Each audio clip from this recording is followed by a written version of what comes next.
Hello, and welcome back to the Maybe I Can podcast. I'm your host, Debbie Weiss, and thank you so much for joining me today. So, today we're going to talk about how to prioritize when everything feels important. Now, I know you know what I'm talking about because at different points in our lives, we have all felt this. I think one of the hardest things isn't about having nothing to do, it's having too many things that all feel important, right? Because we each have so many different things in our lives that we're dealing with. It could be your business or your job. It could be, not that I'm talking about myself, but I think I am, answering your emails, your chores, having to go to the supermarket, the cleaners, the pharmacy.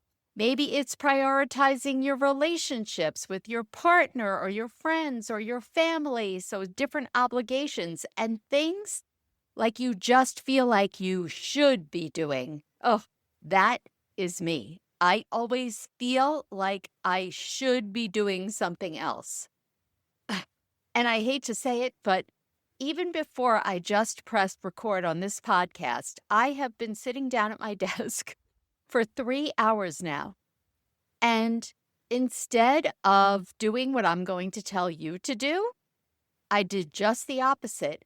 I went in a different direction. Why? Because that's where my heart wanted me to go instead of being focused on really what I needed to do now, today, which was record this podcast. So, why does this feel so hard? I think we think that it's a time problem. I think it is actually an emotion problem. Because just like I was saying, maybe something's more important to you than something else. Like for me, right now, my children's book is really on my mind. And I have so many different buckets within that children's book list on my brain that's where I want to focus because I'm all hopped up and excited about it now. And that's what I want to spend my time doing. I can do that, but then I just have to realize that that's what I'm prioritizing. And am I prioritizing that because I feel emotional over it? I certainly am.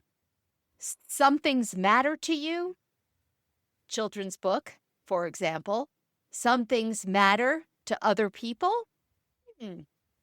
Possibly going and doing the grocery shopping, I think probably matters to my kids. I know they could be doing the grocery shopping. Ben does sometimes do it, but he's working full time now and just learning how to manage it all. So for now, it's my deal. Some things might feel like obligations.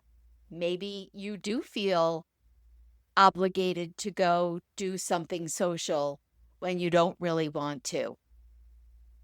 Some things feel like opportunities. Okay, another thing, just so you know, I have this idea of something that I want to create that I think that can be helpful for you. I'm not putting it out there yet because over the past few hours, that's where my brain has gone. Now, you're not overwhelmed because you don't have time. You're overwhelmed because everything feels like it deserves your time. And it possibly does deserve your time. But we know that we can't do it all right now. So the question becomes, how do we prioritize? Because prioritizing is really about choosing, right? When you say yes to something, you're always saying no to something else. And we have to learn to do that, I think, without always second guessing and feeling like we're disappointing people or we're missing out or maybe that we're making the wrong decision. In my case, maybe I feel like I'm not getting to where I want to go fast enough. So I want to do everything necessary to get me there faster as opposed to choosing other things. So instead of choosing, we try and do everything. And I don't know about you, but sometimes when you try to do everything, you do nothing, or you do nothing productively, right? It could be, oh my gosh, I'm so overwhelmed. I don't know where to start. So you know what? It's just a lot easier if I just sit on the couch, watch TV, scroll through my phone, numb out mindlessly by having a snack, whatever it looks like for you. We've all been there. And sometimes that could be okay, but on a regular basis, we don't want that.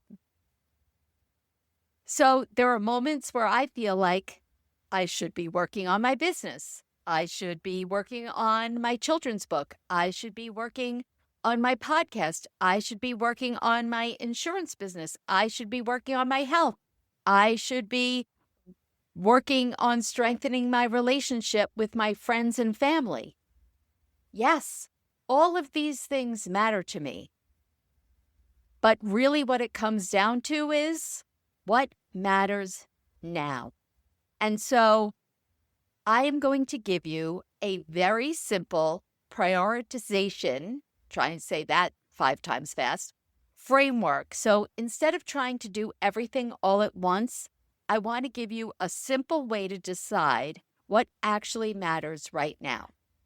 So we're going to break it down into 3 different lists that we're going to create. Actually, let me backtrack. I think what the first step is to write it all down. I've talked about this before. It's a brain dump when you're feeling overwhelmed by having too many things to do or so many competing priorities. You instead do nothing. So just getting it out of your head and onto paper definitely takes away at least that overwhelm. So whether you type a list on your computer or you handwrite it, that's the first step. Write down every single thing that you need to do. And then we're going to take that list and we're going to split it up into 3 different categories. Now, next, or not now. Now are things that really demand your attention right now. In order to create this, you have to be honest with yourself. What truly, truly needs my attention today? So once you have that list, I want you to go through and look and be honest. Go through that list with that lens and ask, what truly needs my attention today? What has real consequence if I ignore it? And what aligns with my current focus? Now is not everything that matters. We're not saying that the other things on the list do not matter. It's what matters right now. So what needs your attention today? What aligns with your current focus?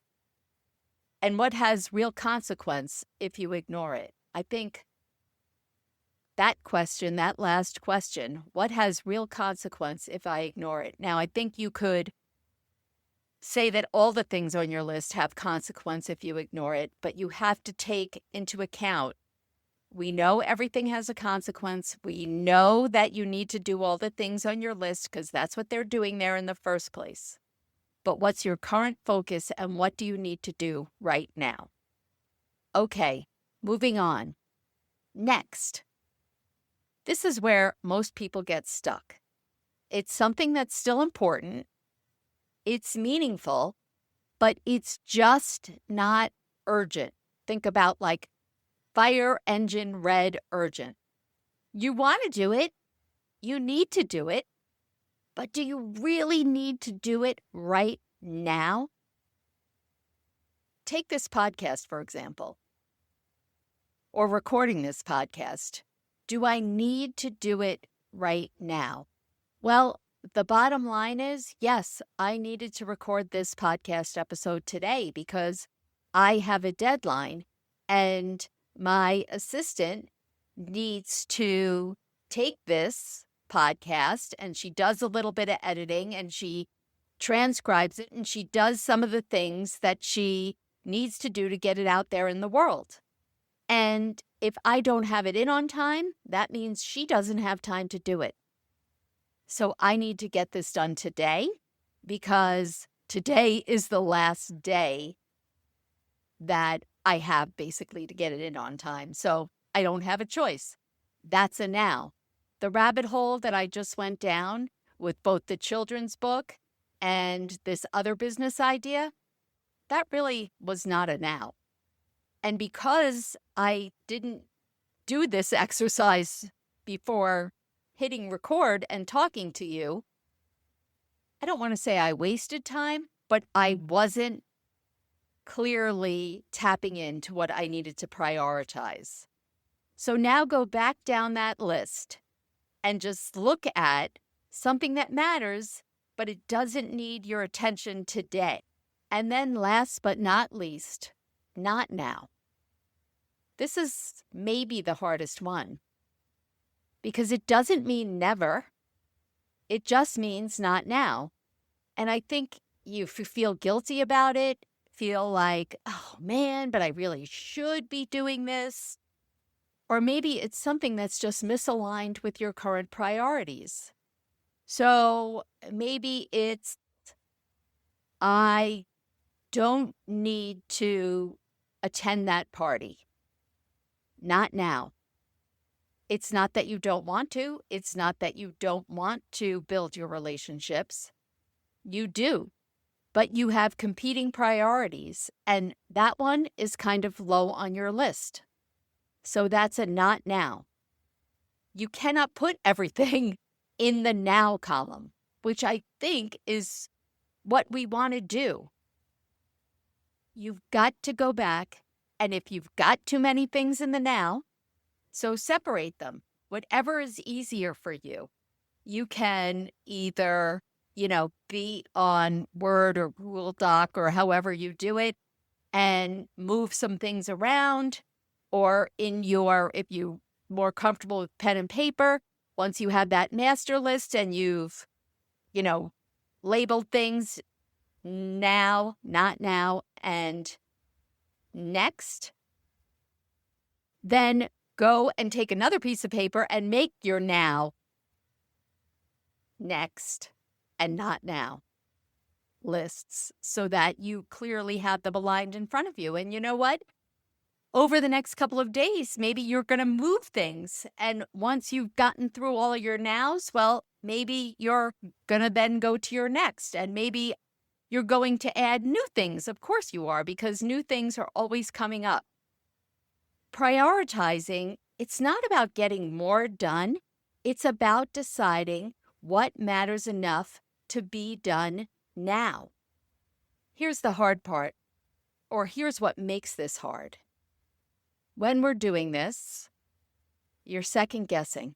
Oh, maybe I should have put that one in the now category, not the next category. I'm afraid that I've done something wrong and it's going to cause me a problem down the line. I'm afraid if I don't prioritize going to that party, people, my friends, family, whoever, are no longer going to like me. It's uncomfortable, right? It's uncomfortable because you want to possibly, well, I shouldn't say want, because some of the things you don't want to do, they are just things that you need to do. You've got to go to the bank. You've got to go to the cleaners. You've got to go to the supermarket, whatever it is. You have to do these things even though you might not want to do them. And it is uncomfortable when you're putting something in the not now category. You're feeling like, oh, should I really be doing this? Trying to clarify and bring clarity to this, it could be uncomfortable. It just helps to give you direction. I don't know about you, when I do exercises like this, I've got like that perfectionist syndrome. Like, oh my goodness, I've said this before. Even when I'm journaling, this is how it kind of all started, where I realized I was afraid of making a mistake. I was afraid of finding out I wasn't doing it right. There is no right. There is no wrong. This is just a framework. And you know what? If you put something in the wrong category, you'll realize it and you'll move it tomorrow to the correct category. Okay, so what changes when you apply this simple framework? You have much less mental clutter. You become more focused. I think you gain a sense of peace because you've got a plan, you've got a framework, you can see it all in front of you, and you have better follow through. I mean, I've talked about this before on a daily basis. And you know what? As I'm saying this, I don't have it in front of me, but someday I've got to share with you this daily sheet that I made for myself. And I've mentioned it before. It's kind of the same idea. It really keeps me on track because on that sheet, I'm basically doing this framework, but just using different terms because each day I'm writing down my top 2 to 4 priorities that are non-negotiable that I need to get done today or now. And then I have some secondary goals. Those could be those things in my next category. And then I have a to-do list that are more things that, gee, it would be nice if I got this done today. But so often I don't. And then I move them to the next day and the next day until maybe those things now move up to my daily priority for today. So, in closing, if everything just feels overwhelming or everything feels important right now, all the things that you have to do, if they all feel important, don't try to do everything. Decide what matters now, what matters next, and what's not for right now. Your life doesn't change when you do more. It changes when you decide what truly deserves your time.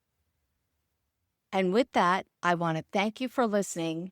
I'm glad that you've decided that the Maybe I Can podcast deserves your time. I truly appreciate it. Make it a great week, and we'll talk next week.